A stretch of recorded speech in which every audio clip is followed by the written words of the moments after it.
từ đầu và chúng ta sẽ có khoảng 6 giây đầu tiên. Chúng ta cần phải bẻ khóa 6 giây đầu tiên. 6 giây đầu tiên là 6 giây vô cùng là quan trọng để khiến cho người xem có thể xem hết video hay không. 80% hiệu quả của video bán hàng được quyết định bởi 20% thời lượng đầu video. Nam nói đến 6 giây đầu tiên là vì cái video như là TikTok á, chúng ta sẽ quay video khoảng 30 giây đúng không? Thì 60 giây đầu tiên là bao nhiêu giây? 60 giây đầu tiên 6 giây đầu tiên tức là 20% của 30 giây là 6 giây đúng không? Cho nên 6 giây đầu tiên là vô cùng quan trọng. Nam lấy cái mốc là 30 giây nha. Rồi thì áp dụng công thức 6 giây, chúng ta bẻ khóa 6 giây đầu tiên như thế nào?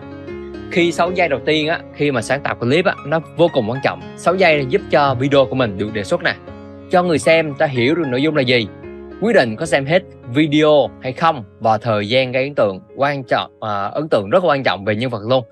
Khi 6 giây rồi mà người ta còn chưa biết video mình nói về cái gì, nhân vật có thu hút hay không và nội dung có ấn tượng hay không, thì người ta có thể lướt qua rất nhanh. Đó, lướt qua đời nhau ha, thì video mình sẽ rất là uổng luôn. Cho dù mình làm video 30 giây hay 60 giây, nội dung rất hay, nhưng 6 giây đầu tiên chúng ta không có một cái gì đó cuốn hút, và người ta vô tình người ta sẽ lướt qua, và người ta sẽ bỏ lỡ rất nhiều cái video và bỏ lỡ những cái content rất là hay do chúng ta tạo ra, thì rất là uổng. Cho nên làm gì thì làm, 6 giây đầu tiên chúng ta phải gây ấn tượng được cho người xem. Và Nam có một cái bí quyết để gây ấn tượng 6 giây đầu tiên với 6 cái công thức như sau. Đầu tiên á, chúng ta phải làm những cái tiêu đề xuất hiện bắt mắt, giật tít, sử dụng ngôn từ thôi miên, gọi tên đối tượng ở câu đầu, hình ảnh xuất hiện độc đáo, ấn tượng, bắt đầu bằng tình huống bất ngờ, éo le, đặt câu hỏi cho người xem. Thì ở phần tiếp theo Nam sẽ phân tích đi sâu hơn ở 6 cái cách thức này để giúp cho mọi người có thể gây được ấn tượng 6 giây đầu tiên đối với người xem. Đầu tiên chúng ta sẽ cần làm một cái gì là tiêu đề xuất hiện một cách bắt mắt ha. Đây, mọi người xem video người ta ha, cách làm tiêu đề rất là rõ. Người ta không cần đọc những cái tiêu đề ở dưới nha, mà người ta cần đọc cái chữ mà xuất hiện ở trên cái video này. Vậy là người ta biết cái video này nói về cái vấn đề gì rồi ha. Biến hình trong 3 giây, hoặc là những câu tiếng Anh tay không hay dùng nhưng mà giáo viên không dạy. Đó, rất là nghe rất là tò mò đúng không? Đó thì những cái thường người ta chỉ sẽ dùng những cái từ như là từ 5 tới 8 từ thôi. Đó, dùng các màu nổi nha, nền và viền chữ tương phản nhau và xuất hiện trong 3 giây, xuất hiện và biến mất. Đó thì sẽ gây ấn tượng và chú ý bởi người xem. Thứ hai là sử dụng ngôn từ thôi miên. Đó, mọi người sẽ dùng những cái ngôn từ thôi miên như là bí quyết nè, 5 cách làm, 90% người không giải được câu đố này. Trước khi khởi nghiệp cần phải biết điều này. Cách để trong khoảng thời gian chỉ có người nào mới làm được. Đố bạn làm được điều gì đó ha. 5 cách để khen ai đó xinh đẹp trong tiếng Anh. 5 thời điểm tuyệt đối không được mắng con. Cách để cách để xây kênh video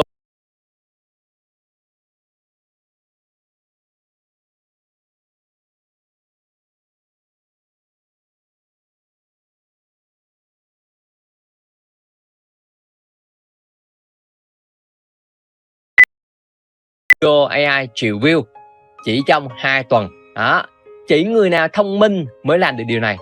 Đó, nghe rất là tò mò đúng không? 90% người không giải được câu đố này.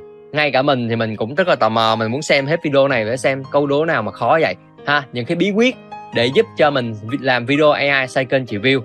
5 cách làm mà những người thông minh không muốn cho bạn biết. Đó, như vậy ha, thì mình sẽ rất là tò mò để mình xem video hết để người ta chia sẻ vấn đề gì. Đó là cách thứ hai ha, sử dụng ngôn từ thôi miên. Và thứ ba là gọi tên đối tượng ở câu đầu.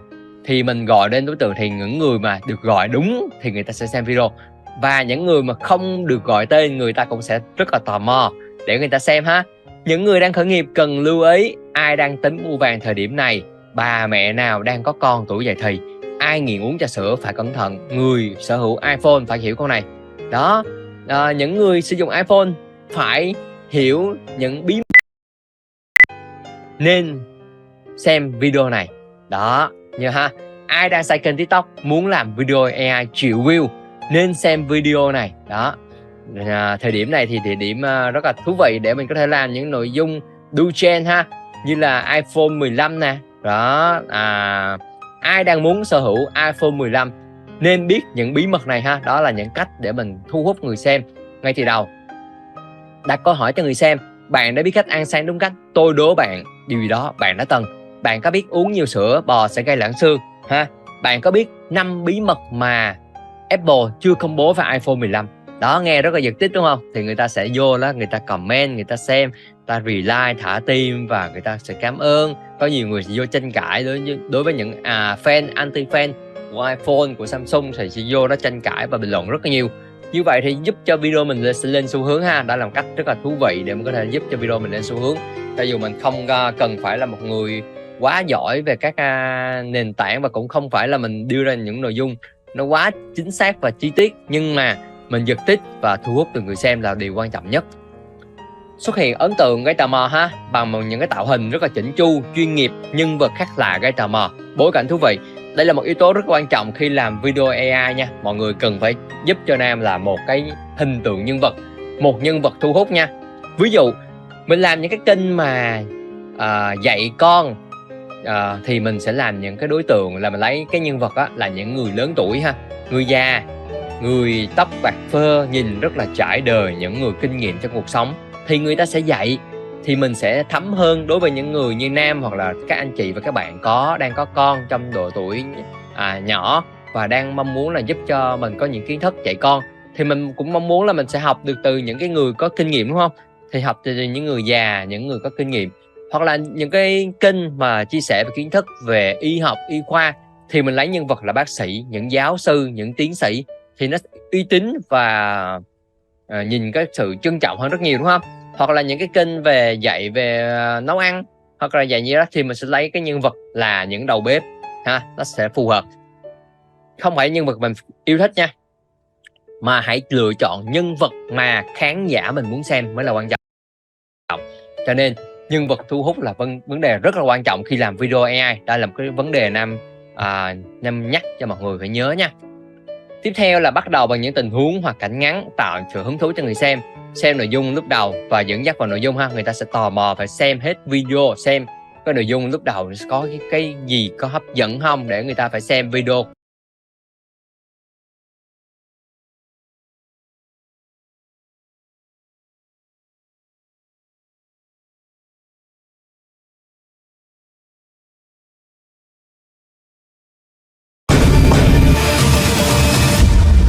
Tạo được ấn tượng 6 giây đầu tiên thì chúng ta sẽ cần có những cái tiêu đề vô cùng cuốn hút.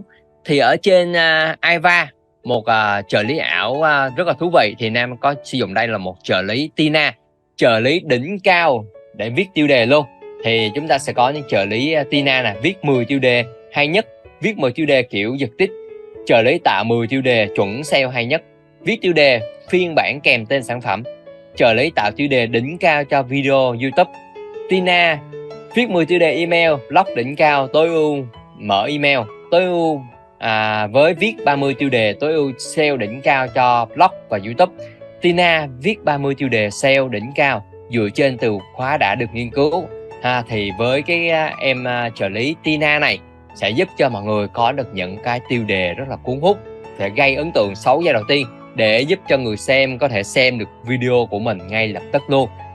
Ở video này Nam sẽ giúp cho mọi người viết tiêu đề giật tít một cách đỉnh cao với em trợ lý Tina trên Aiva. Trợ lý AI thông minh giúp cho mọi người tăng gấp 3 hiệu suất ha. Rồi chúng ta sẽ chọn trợ lý Tina. Rồi chúng ta ví dụ như Nam đang cần viết về chủ đề về giảm cân đi, giảm cân dành cho phụ nữ văn phòng thì Nam đang muốn như vậy ha. Thì để xem thử em Tina này có thể gợi ý giúp cho Nam 10 cái tiêu đề rất là thú vị. Bí quyết giảm cân cho phụ nữ văn phòng, làm thế nào để có vóc dáng hoàn hảo tại văn phòng, chia sẻ cách giảm cân trong giờ làm việc, sở hữu vóc dáng mơ ước tại nơi làm việc, cách giảm cân dễ dàng cho phụ nữ đi làm, cách khám phá tối ưu cách giảm cân văn phòng, giảm cân tại nơi làm việc, bí quyết thành công thay đổi vóc dáng ngay tại văn phòng, giảm cân dành cho phụ nữ văn phòng, điểm khởi đầu, đạt được mục tiêu giảm cân tại nơi công sở. Đó là những cái yếu tố rất là thú vị. 10 cái tiêu đề ha. Nếu mình thấy nó chưa hay, mình hãy kêu nó viết nữa thì nó sẽ viết thêm cho mình thêm một vài cái tiêu đề nữa ha. Nhanh chóng giảm cân trong 30 ngày. Đó, bật mí nè. Thêm một số cái tiêu đề khác ha. Chinh phục cân nặng mục tiêu, tạo lối sống mới với giảm cân văn phòng, khám phá công thức giảm cân hiệu quả, top 5 thực đơn siêu ngon giúp giảm cân ha, bí quyết giảm cân tại văn phòng ha. Đây là một số tiêu đề khác. Nếu mình thấy chưa hài lòng nữa, mình có thể tiếp tục để sử dụng ha. Thì Nam demo rất nhanh về em trợ lý Tina, giúp cho mọi người có thể có cái video giật tít với những tiêu đề cuốn hút ngay từ đầu, để người xem người ta bị cuốn theo cái video của mình ha.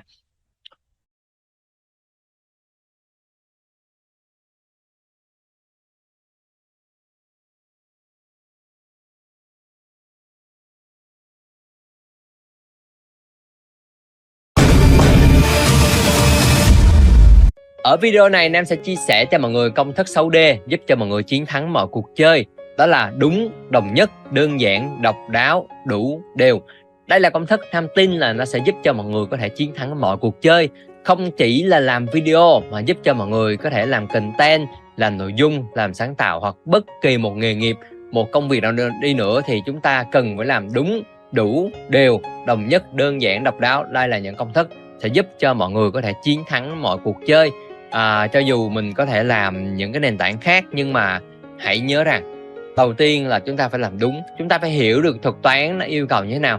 Ví dụ như một số cái nền tảng video ngắn thì chúng ta cần phải làm đầu tiên là đúng, quay đúng tỷ lệ 9:16, chất lượng Full HD, làm đúng chính sách, nội dung đúng thứ khán giả thích. Đó là đầu tiên ha, phải đúng đầu tiên thì sẽ giúp cho mọi người đi nhanh.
Hơn cho dù mình làm hay đến cỡ nào, nhưng không đúng những thứ như thế này thì video mình khó khả năng lên xu hướng và khó được đề xuất nha. Thứ hai là đồng nhất. Đối với cái nền tảng như là TikTok, hoặc là mình đang muốn xây dựng thương hiệu cá nhân, thì mình cần phải xuất hiện với một cái bộ nhận diện thương hiệu nào đó rất là khác lạ, và nó sẽ đi với mình xuyên suốt cái hành trình luôn.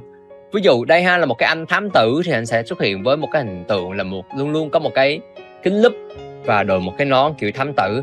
Ví dụ như mình làm về phong thủy thì mình có thể xuất hiện với một cái bộ đồ hơi ma mị một chút xíu, một cái bộ đồ giống như là phù thủy gì đó, thì nó rất là thu hút, rất là lạ, với một cái background phía sau nó hơi huyền ảo một chút xíu. Hoặc là mình đóng vai là một người chia sẻ về kiến thức về y học, y khoa, thì mình có thể mặc những bộ đồ như là áo blue, đeo tai nghe đó, thì thể hiện mình là một người là bác sĩ hoặc là một dược sĩ, thì mình có những kiến thức thì người ta sẽ rất là trọng mình, rất là thích xem những video bởi những cái người uy tín ha. Thì tiếp theo thì chúng ta phải nhớ là cách hình tượng nhân vật là vô cùng quan trọng. Đối với những cái kênh như là TikTok thì chúng ta hãy lựa chọn cho mình một cái nhân vật đi xuyên suốt, đồng nhất về chủ đề, đồng nhất về cách thể hiện và đồng nhất về hình ảnh. Đó là giúp cho các video mình sẽ được chú ý hơn và đi xuyên suốt chúng ta trong quá trình chúng ta xây kênh và xuất hiện trên mạng xã hội, cũng như là làm chủ cái nền tảng trên cái nền tảng mạng xã hội và xây dựng thương hiệu cá nhân cho riêng mình. Thứ ba là hãy làm những thứ gì đó đơn giản thôi. Người ta lên những cái nền tảng này với mục tiêu đầu tiên không phải là mua hàng, mà đầu tiên là giải trí.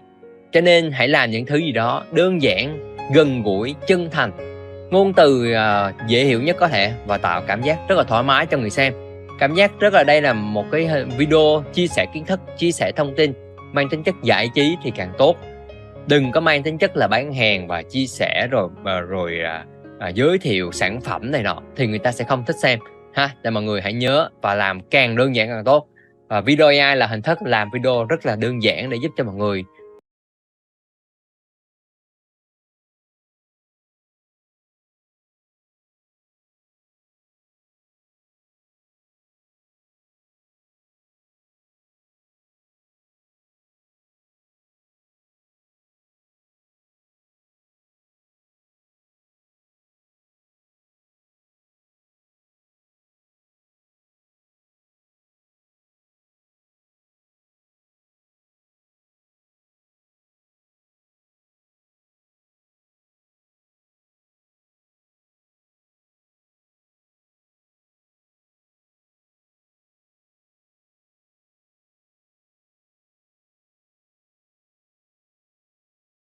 làm chủ được cái nền tảng video, và cách làm cũng vô cùng đơn giản. Ở những video tiếp theo Nam sẽ hướng dẫn cho mọi người cách làm vô cùng chi tiết. Thứ tư là hãy làm những hình thức nào đó độc đáo nha. Độc đáo ở những cái tạo hình nè, cách xuất hiện khác biệt, bối cảnh khác biệt, hình ảnh lung linh hơn thường ngày nha. Mọi người nhớ, khi mình xuất hiện trên video, mình chỉ có 30 giây thôi mọi người. Cho nên hãy lung linh nhất có thể, hãy làm những điều điên rồ nhất, hãy làm những điều đó khác biệt nhất. Hãy tạo cho người ta một cái cảm giác xem video của mình, ồ, nhân vật này mỗi lần xuất hiện là một cái điều đó rất là lạ, bay vào. Như vậy người ta cũng đang tò mò. Đó, xuất hiện bằng một cái tiếng âm thanh bùm, hoặc là nó xuất hiện bằng một cái biểu tượng rất là lạ. Đó, mình để cái tay, hoặc là để một cái gì đó, một dấu hiệu rất là lạ để người ta nhớ, đúng không? Một cái nhân vật nào đó lúc nào xuất hiện cũng có một cái hình tượng rất là lạ, một cái động tác rất là lạ, bối cảnh đằng sau rất là lạ, giống như một cái không gian phía sau nó lá xanh xanh như Nam. Mọi người thấy không gian phía sau như thế này, hoặc là một không gian đang ở trong cái rừng, hoặc là đứng ở một cái nơi nào đó phía không gian phía sau ha, thì nó tạo một cái gì đó cho cái video mình nó cuốn hút hơn, hay hơn rất nhiều ha. Với một cái bộ đồ nào đó cũng hot hơn bình thường nha. Mọi người nhớ đừng có lấy những cái bộ đồ ngủ này nọ ha, mình mặc lên ngày này bình thường mình mặc, thì lúc mình quay video mình sẽ mặc cho mình những cái bộ áo giáp ha, những cái bộ rất là đẹp lung linh hơn người khác để mình thu hút được người xem nha. Và hai cái yếu tố cuối cùng Nam muốn nhắc là mọi người hãy làm đủ và đều. Đăng video đủ số lượng, làm đầy đủ quy trình, mỗi ngày 1 tới 2 video nha. Thì 7 ngày đầu thì 2 tới 3 video, thì ở trong công thức tiếp theo thì Nam sẽ giúp cho mọi người ở cái công thức đăng video nha. Nhưng mà tốt nhất là 1 video mỗi ngày nha. Và đừng có bỏ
ở một ngày nào hết, thì lúc đó mình tạo một cái sự thường xuyên, và các nền tảng sẽ đánh giá video mình rất cao khi video mình được đánh giá là tạo content thường xuyên. Và người xem người ta cũng rất là thích khi mà video mình sản xuất video liên tục. Thì và hai cái yếu tố cuối cùng của công thức 6D là đủ và đều. Hãy đăng video đủ số lượng, làm đầy đủ quy trình. Đều là mỗi ngày sẽ đăng từ 1 tới 2 video.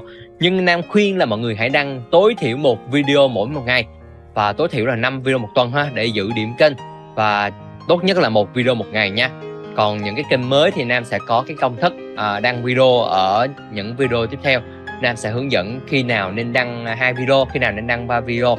Và nói chung tốt nhất hãy đăng 1 video mỗi một ngày, làm đủ giúp cho Nam và đều. Thì công thức đúng đủ đều chưa bao giờ là sai. Khi mọi người đừng lo lắng vào những ngày đầu khi mình đăng video, lượt xem mình chưa có, lượt follow mình chưa có, thì hãy đừng từ bỏ. Nam làm đến video thứ 17 mới lên xu hướng ha, có thể lên được tới khoảng mấy chục ngàn lượt view. Đó là video lên xu hướng đầu tiên của Nam trên TikTok. Còn các nền tảng như là Facebook Reel, Nam đăng thì bây giờ cũng có video lên cỡ 200.000 lượt view rồi, mang về lượng follow cho Nam rất lớn trên nền tảng Facebook. Rồi Nam làm trên YouTube thì cũng có những video lên xu hướng, cũng có video mang về mười mấy ngàn lượt view, và cái kênh Nam thì cũng lên được mấy ngàn lượt follow rồi. Nên mọi người hãy cố gắng nha, và đừng bỏ cuộc, và nhớ làm đúng đủ đều giúp cho Nam.